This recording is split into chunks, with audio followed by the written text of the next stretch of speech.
तो hey everyone, कैसे हो सभी। बहुत सारे बच्चों का एक आइडिया रहा था कि भैया ये जो आर एस अग्रवाल का बुक है, ये आर डी शर्मा का बुक है, इसको किस तरीका से सॉल्व करा जाए जिससे हमें अपनी एग्जामिनेशन में एबव 95% मार्क्स आ सके। तो आज इस वीडियो के अंदर मैं 5 ऐसे मेजर पॉइंट्स के बारे में बताने वाला हूं कि जिसका अगर इस्तेमाल तुम आर एस अग्रवाल और आर डी शर्मा की बुक्स को बनाने के अंदर करते हो तो एक बात तो तय है और ग्रांटेड है कि तुम उसको उस बुक्स के हर एक क्वेश्चन का जो है धुआं उड़ा डालोगे, बना डालोगे। और साथ में जो तुमने ये सोच रखे हो कि मुझे मैथमेटिक्स के अंदर एबव 95% मार्क्स चाहिए तो उसको भी अचीव कर लोगे। देखो, अगर तुम्हारे पास कोई गोल्स है कि मुझे इतने मार्क्स चाहिए तो उसको अचीव करना कोई बड़ा चीज नहीं होता है। बस उसके लिए एक सही ट्रैक होना चाहिए, सही पाथ होना चाहिए, तभी उस गोल्स को तुम अचीव कर पाओगे, नहीं तो नहीं कर पाओगे।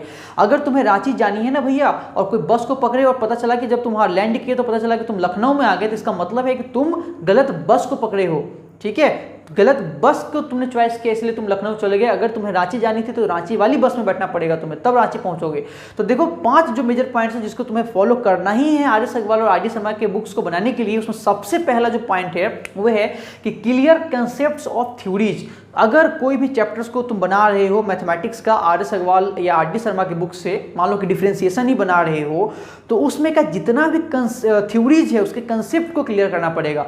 जब तुम डिफरेंशिएशन बना रहे हो आर एस अग्रवाल के बुक से, तो जब तुम उसके चैप्टर्स को खोलो तो सबसे पहले उसका कहानी यही करना है कि उसमें का जितना थ्योरीज है उसके कंसेप्ट को क्लियर करना है। और कंसेप्ट को किस तरीका से क्लियर करना है कि तुम्हें ये बात बहुत ही अच्छे से उसमें को समझ लेना है कि भैया ये जो थ्योरी डाला गया है डिफरेंशिएशन में, ये जो थ्योरी डाला गया है डिफरेंशिएशन में, क्यों डाला गया है, आखिर में इस थ्योरी को डिफरेंशिएशन में ही क्यों डाला गया है। इस बात को अगर तुम समझ लेते हो ना तो तुम समझो कि 20 से 30% तुम्हारा काम आसान हो जाता है। लेकिन सबसे पहले क्या करना है कि तुम्हें कोई भी चैप्टर्स को पलट रहे हो तो उसका थ्योरी को समझना है और ये समझना है कि थ्योरी इसी चैप्टर में क्यों डाला गया है। सेकेंड पॉइंट्स को जो तुम्हें फॉलो करना है वो ये है कि लर्न ऑल नेसेसरी फार्मूला। जब भी मैथमेटिक्स के अंदर आर एस अग्रवाल और आर डी शर्मा का बुक्स बनाते हो तो उसमें कुछ ना कुछ फॉर्मूला जरूर आता है। उस फॉर्मूला को तुम्हें किसी भी टाइप से याद करना है। डिफरेंशिएशन ही मान लो कि अगर तुम बना रहे हो तो उसमें तुम्हें बहुत सारा फॉर्मूला आता है, उस फॉर्मूला को तुम्हें याद करना पड़ेगा। बच्चे क्या करते हैं कि जब भी वो क्वेश्चन बना रहे होते हैं फॉर्मूला याद नहीं करते हैं, वो पीछे पलट के जो है उसमें से देख के फॉर्मूला को भर के जो है अपना क्वेश्चन बनाते हैं। भैया यहाँ पे तो कर ले रहे हो, जब अपना एग्जामिनेशन देने जाओगे वहाँ पे कैसे करोगे।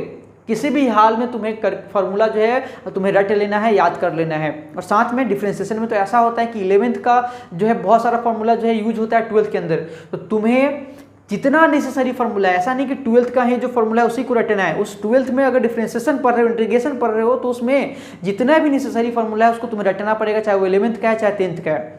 तो दूसरा पॉइंट समझ गए कि तुम्हें नेसेसरी फार्मूला को याद कर लेना है किसी भी चैप्टर्स को बनाने के लिए। तीसरा, जब भी तुम आर एस अग्रवाल और आर डी शर्मा के बुक्स को बना रहे होते हो तो मैंने अभी थोड़ा देर पहले भी बोला कि उसमें कुछ ना कुछ फार्मूला आता है। तो बहुत सारे बच्चे ऐसे भी होते हैं जिनको ये समझ में नहीं आता कि ये जो फार्मूला है, मान लो कि डिफरेंशिएशन पढ़ रहे हो उसमें 10 फार्मूला आया, तो ये 10 जो फार्मूला आया है, ये 10 फार्मूला किस टाइप के क्वेश्चन में सेट होगा। ये जो फार्मूला हमारे सामने है, ये फार्मूला किस टाइप के क्वेश्चन में भरेंगे। बहुत सारे बच्चों को यह नहीं मालूम चलता है, कंफ्यूज हो जाते हैं कि ये फार्मूला हम किस टाइप के क्वेश्चन में इस्तेमाल करेंगे। तो तुम्हें क्या करना है कि मान लो कि तुम्हारे टीचर्स ने डिफरेंशिएशन के अंदर या किसी भी चैप्टर्स के अंदर 10 फार्मूला तुम्हें लिखवाया, तो तुम्हें क्या करना है कि उस 10 फार्मूला पे एक क्वेश्चन बनाना है। इससे क्या होगा कि तुम्हें एक बात समझ में आ जाएगी कि ये फार्मूला किस टाइप्स के क्वेश्चंस में लगने वाली है। ठीक है, तो आर एस अग्रवाल और आर डी शर्मा बुक्स बनाने समय तीसरा पॉइंट्स को बहुत ज़्यादा ध्यान रखना।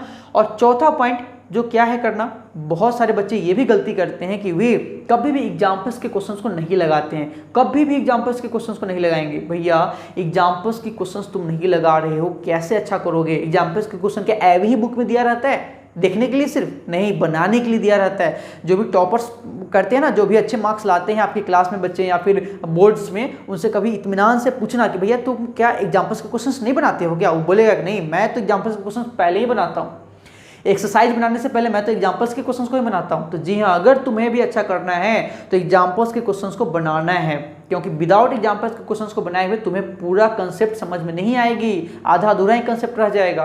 तो एग्जाम्पल्स के क्वेश्चंस को बनाना है और उसके बाद आना है 5th पॉइंट पे, एग्जाम्पल्स के क्वेश्चंस को बनाने के बाद एक्सरसाइज के क्वेश्चंस को बनाना है।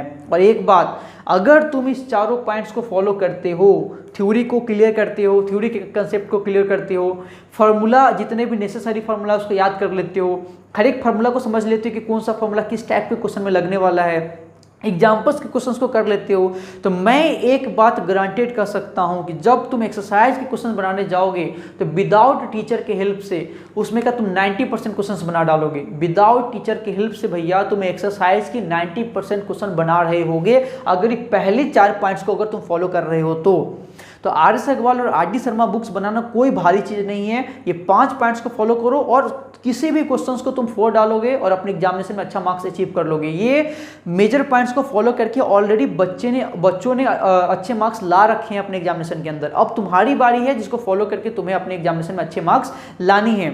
अगर तुम्हें किसी भी और टाइप्स के एजुकेशनल सवाल है, प्रॉब्लम है, कमेंट सेक्शन में बता सकते हो। अगली वीडियो में से सॉल्व करने का पूरा कोशिश करा जाएगा।